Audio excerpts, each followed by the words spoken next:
Narcissists are pretty well known for never taking accountability for any of the serious problems that they cause or any of their particularly bad behavior. They always seem to have an excuse or a reason for the things that they've done. In this video, I'm going to go over the most commonly used phrases, excuses, projection that they use to wiggle out of the things that they've done to other people. Welcome to Looking Behind the Mirror, where we explore narcissism and take our lives back as we make sense out of nonsense. As a quick disclaimer, everything I say is based on my opinions and my personal experiences. I'm not a professional, and if you're really struggling, I encourage you to seek professional help. I am providing links below for you. So I started writing a list of just phrases that I've heard or tactics that I've experienced where narcissists, anytime I've tried to pin them down or maybe ask them why they're acting a certain way or demand that they stop doing a certain thing, just the way that they wriggle out of this. And I ended up with a really long list of all these different little phrases. So I've tried to organize them, but we're really just going to go all over the place in this video, and that's what they do, so I figure that's appropriate. The first category of things that narcissists will say fits under, "What do you want me to do?" or "How do you expect me to act?" This is something that you're probably going to hear from them, especially highly confrontational narcissists that really get in your face instead of being a little more covert. They'll say things like, "How do you expect me to act?" They view the situations they're in as intolerable. So they might have been somewhere where maybe they were waiting in line at a restaurant and they had to wait for 20 minutes. And they see that as just an egregious sin, just something that's absolutely intolerable. So maybe they started making a jerk out of themselves and embarrassing you in public by treating the staff poorly over something that obviously it's not that big of a deal. Everyone had to wait. It's not like the staff can do anything about it at this restaurant. They can't magically make the line go faster. They can't magically just make an exception for the narcissist. You know, it's like something that's not that big of a deal. Maybe they act like a complete jerk, and then their excuse is, "Well, how am I supposed to act when I feel like that?" They get worked up and they get upset, and then they blame you or anyone or whoever, anyone but themselves, for the way they feel. Their emotions are everybody else's fault. So even in a situation like this, where nobody can really do anything about the reason that the narcissist is getting upset, the narcissist isn't going to take responsibility for their emotions. It's still everyone else's fault. So if they fly off the handle and make a jerk out of themselves and embarrass you, it's not their fault. How do you expect them to act? Maybe you're trying to get ready for something and maybe something out of your control happens. Like, let's say you're on your way out the door to a movie or something, and then you spill something all over your shirt and you have to go change your shirt. So it takes you a couple more minutes. I mean, this is not something you did on purpose. It's not something you did specifically to upset the narcissist, right? But a lot of us have probably been in situations like this where we really feel under pressure not to inconvenience the narcissist, and the narcissist gets really upset over something like this that we didn't do on purpose, and you know, we can't just walk out the door with something spilled all over our shirt, right? The narcissist will get really upset, and maybe we'll stick up for ourselves and ask them to be a little patient when something like this happens. And in these kind of situations, we'll get this pushback of, "How do you expect me to act?" And they might even mock themselves or mock the behavior that you're asking them for. I know a narcissist from my past that used to always use the term Timmy love. I don't know what this, he would always get this really condescending, patronizing, and really angry kind of sarcastic tone. And he would say, "What do you want me to say?" "Oh, Timmy love, will you please," whatever. Like, what he was asking me was, "What do you want me to do? Ask you nicely? What do you want me to do? Be kind and patient and considerate?" As if that was just the most ridiculous idea he'd ever heard. So he would actually mock the tone that I was asking him to use. So with this excuse that they use for their behavior, they really see being kind, patient, and considerate as ridiculous, as something that How could you ever possibly expect me to be patient and kind and considerate with you? What's wrong with you? And also, I would hear excuses like, if they're feeling angry and agitated and they're feeling like they need to be mean and rude and abusive, well, what do you want me to do? I can't just flip this feeling on and off like a light switch. I can't just turn this feeling off and suddenly feel like being nice and considerate, as if that's my problem now because this person has no control over his or her emotions. It's my problem now. I just have to deal with being treated horribly because this person has no control of his or her emotions. Now, to move on to the next closely related category is the category of I wouldn't do blank if you didn't do blank. I wouldn't get so angry if you just did a better job cleaning the floor. I wouldn't have to yell at you if you would just listen to me. Why do I have to be a jerk before anybody will take me seriously? And this excuse is very widely used for all kinds of situations, and it's basically just passing all the responsibility onto you for their poor choices, especially the poor choices in which they're treating you badly. This is also commonly used when narcissists cheat on their partners. They'll use an excuse like, well, what do you expect me to do when you're so cold, ugly, overweight, whatever insult or horrible trait they want to pass on to you to blame you for their choice to cheat, which I mean is so horribly cruel, but I think a lot of us know all too well how eager they are to use these types of excuses. It's your fault. Their poor decisions are always going to be your fault. And unfortunately, a lot of abuse victims will fall for this and buy into it, and they actually will believe that if I wasn't so slow, you wouldn't get so angry at me. If I wasn't so selfish or inconsiderate or whatever, you'd be nicer to me. It's my fault. I need to try harder. I'm not doing good enough.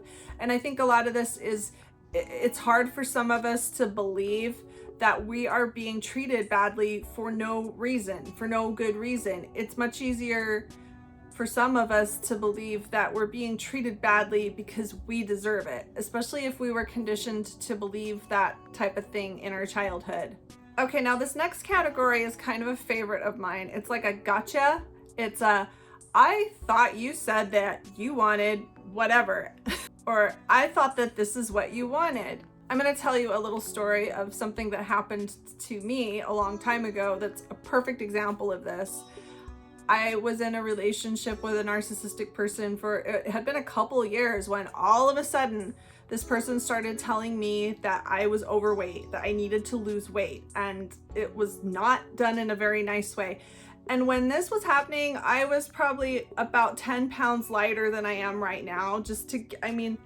I really didn't feel like I needed to lose weight. I didn't feel like anybody would look at me and think that I needed to lose weight, unless I was maybe a professional athlete or a professional model, maybe by those standards. Yeah. So I was really floored and really, really hurt by this. And this person was just adamant, would not let up, did not care how much it hurt me, just kept insisting that it was really important to him that I lose weight because according to him, he was afraid and concerned that if I kept gaining weight, that if we grew old together, I wouldn't be able to be active with him and I would be holding him back. So it was really out of concern for our relationship and my health that he was telling me that I was overweight and needed to lose weight and making me cry. But the excuse that he used that I want to highlight in this example is he actually said, hey, I thought that when we started dating that you said that if anything was ever bothering me, that you wanted me to say something about it. And I mean, I did, right? So he's saying, well, your weight is really bothering me, so I'm saying something about it. And gotcha. You told me to. You told me that if anything was ever bothering me, that I should say something about it. So this gotcha thing that they use could be used as an excuse for all kinds of things. Of course, it can be used as an excuse for incredibly cruel things they say, like the narcissist that told me I needed to lose weight, or like Let's say that you're married to a narcissist and you're financially dependent on him, and he just quits his job one day for no reason, with no warning. And he says, well, I thought you said that you wanted me to pursue my dreams.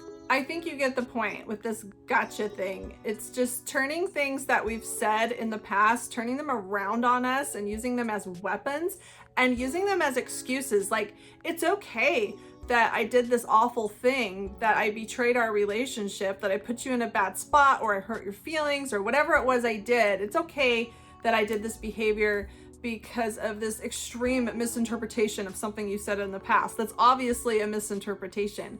And this is also a good example of how narcissists are not interested in the relationship, and they are never listening to you apart from how they can use the things you say against you. This thing I had said about, if anything's ever bothering you, I would want you to bring it up. I had said this a couple years earlier, and he'd never brought it up until then, until he decided to say something really cruel to me. And then he just used it as an excuse and as a weapon against me because, yeah, I guess I did tell you to tell me that. It certainly wasn't used as anything to help build the relationship. It certainly wasn't used in the way that I had intended. It was used as a weapon and as an excuse. The next category of excuses that narcissists will use is the, why are you so sensitive? You know, they might say something really cutting and insulting, and when you act hurt, as any normal human being would, they accuse you of being too sensitive. Narcissists will never just take accountability for what they've said or apologize for hurting your feelings like a normal person would. A normal person that cares about you will feel bad when they hurt your feelings, even if that's not what they meant to do.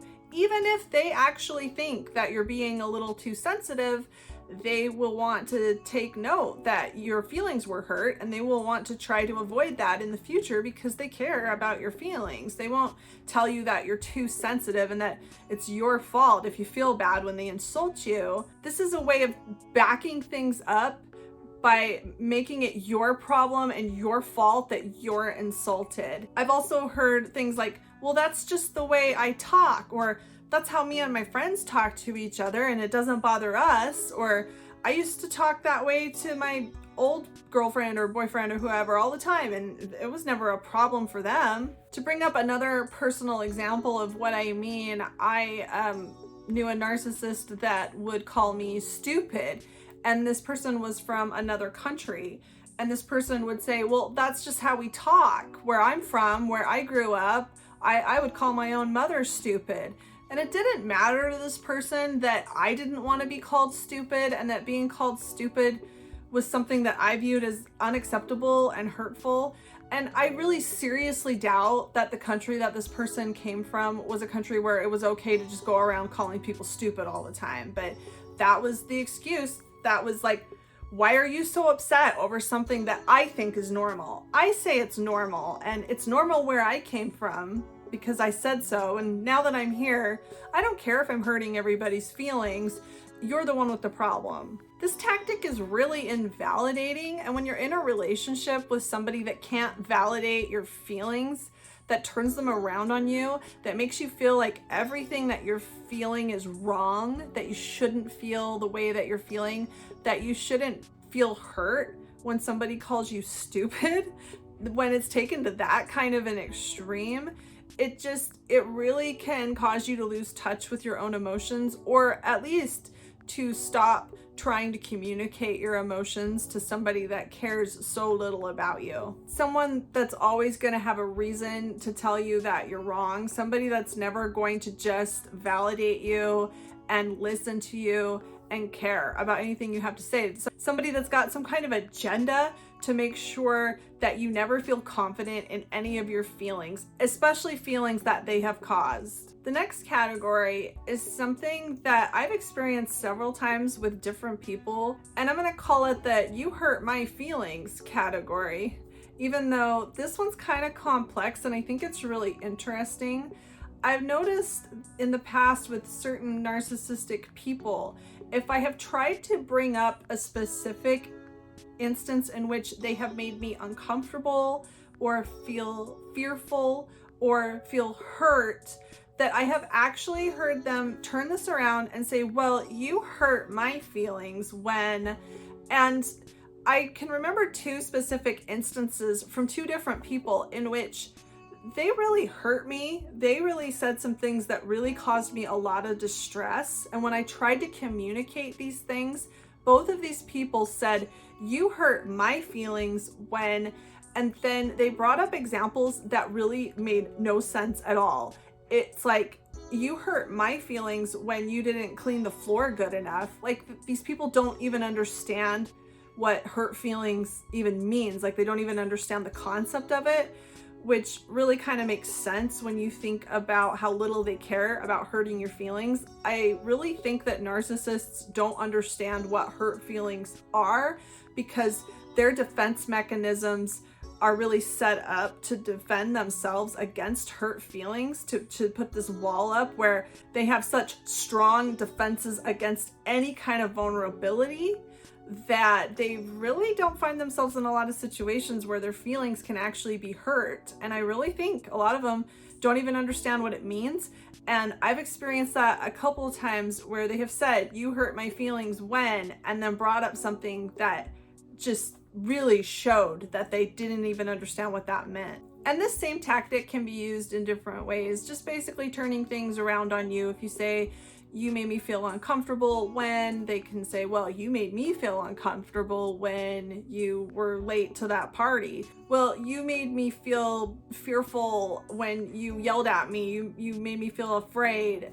And then they would say something like, well, you made me feel afraid when you were whatever, something that's just totally ridiculous. They'll just turn it around on you. Whatever you're trying to communicate, and you're trying to communicate with them how you feel, they'll just turn it around and say, oh, well, you made me feel that way when you, and then they'll just make something up that doesn't make any sense. The next category is, I would never, or you know that I would never, and this can be used like, you know, I would never lie to you, or I would never cheat on you, or I would never betray you.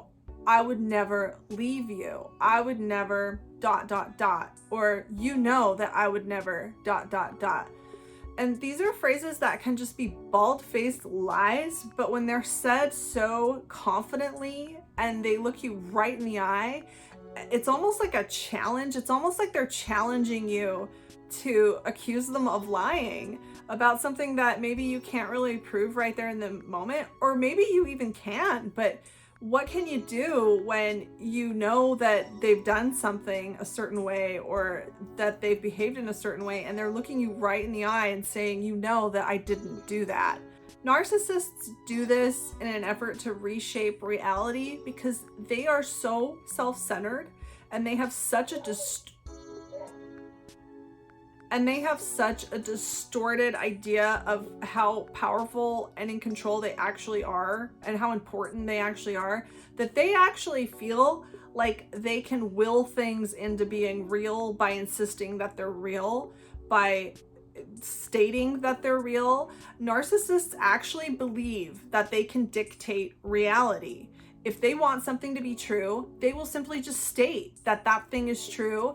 And if you really want to be a good friend, partner, family member, whatever, you'll just go along with it, because that's what loyal, good people do. They just go along with whatever the narcissist said, and they just help the narcissist make their fantasy real by pretending with them. There's really nothing you can do against this tactic. When a narcissist looks you right in the eye and says, you know that I didn't whatever thing that they really definitely did do, you could show them a videotape of them doing it and they will still deny it, because what they're doing is they're insisting that you pretend with them. And this is why they get angry when they're confronted with reality, because they don't think that reality matters. They think that you owe it to them to pretend with them to make reality what they want it to be. And of course, there's the classic, that's not what I said, that's not what I meant, that's not what I did. This is just pretty classic gaslighting.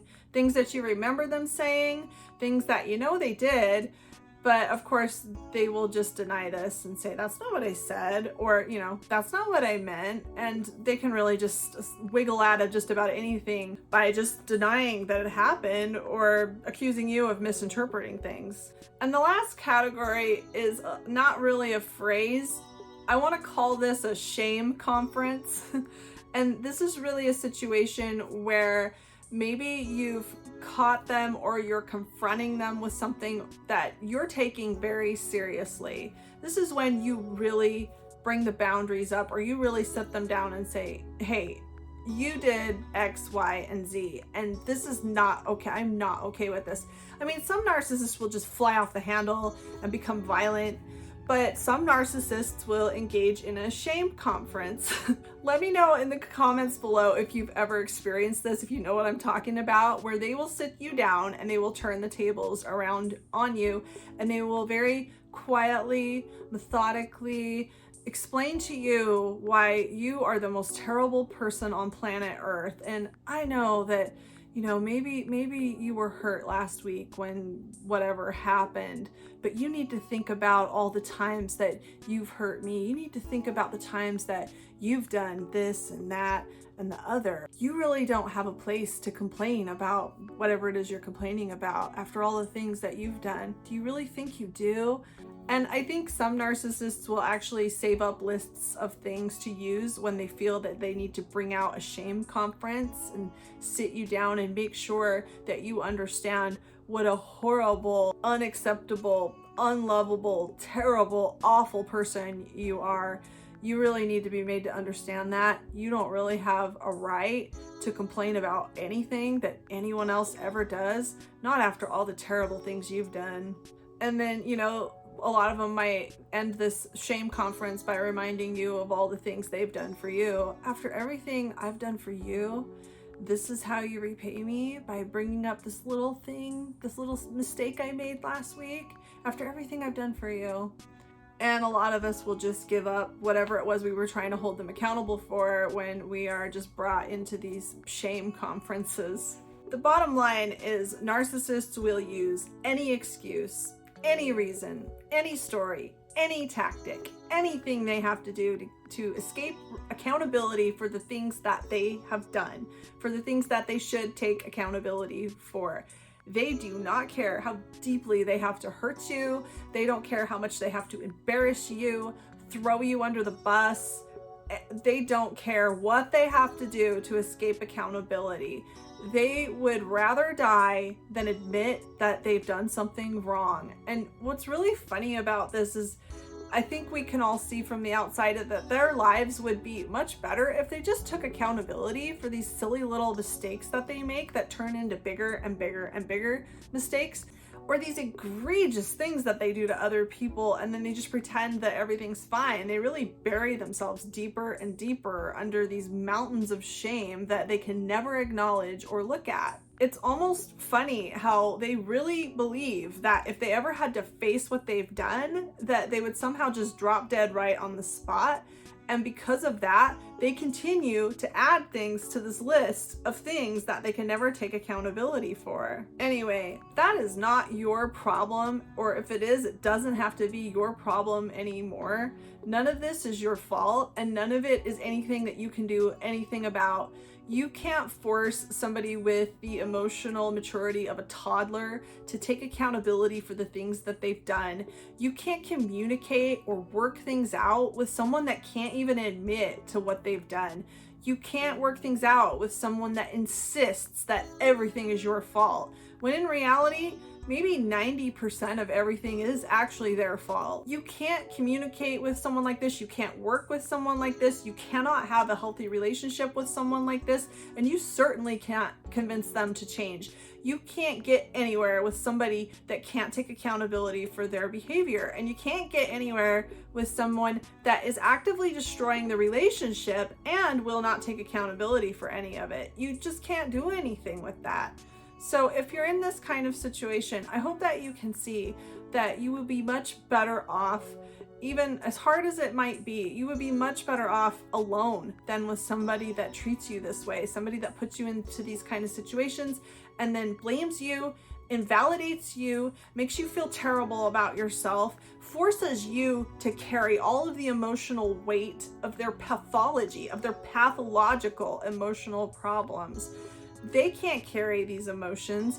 How could they ever expect you to? But they do. They expect you to carry the emotions that they can't. And I don't think anyone should ever be responsible for doing something like that. It certainly isn't worth it. There's nothing that you could ever get out of the relationship that could ever even almost make it worth it. So there's that. Even if you were getting something amazing out of the relationship, it still wouldn't be worth it. But you're really getting nothing out of a relationship that is taking everything from you and blaming it all on you. I hope this helps. If you like this video, give it a thumbs up and comment below any ideas you have for me for future videos. And don't forget to subscribe to my channel if you like this video and would like to see more like it in the future. Until next time, thanks. Bye.